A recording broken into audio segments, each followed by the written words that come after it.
மரத்தில் பூக்கும் 10 மலர்களை எடுத்தால் அதில் கட்டாயம் மந்தாரையும் இருக்கும்.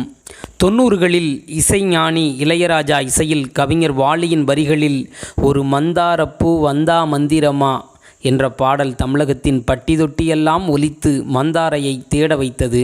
ஒரு மந்தாரப்பூ வந்தா மந்திரமா, அவ முத்தம் ஒன்று தந்தா தந்திரமா. மந்தாரையில் பல வகைகள் இருக்கிறது. காணொளியில் நாம் பார்த்து கொண்டிருப்பது இளஞ்சிவப்பு மந்தாரை. இந்த மரத்தின் பூ மட்டுமல்ல, இலைகளும் வண்ணத்து பூச்சியின் ரெக்கை போல அழகாக இருக்கும்.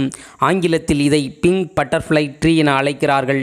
அக்டோபர் நவம்பரில் பூக்கும் இந்த பூக்கள் இப்போது நமது தென்காசி சுற்றுப்பகுதிகளிலும் பூத்து குலுங்குகிறது. இதுக்கு முன்னாடி இந்த பூக்களை பார்த்துருந்தீங்க அப்படின்னா கமெண்டில் சொல்லுங்கள். மேலும் இது போன்ற சுவாரஸ்யமான தகவல்களுக்கு தொடர்ந்து இணைந்திருங்கள் தென்காசி தந்தியோடு.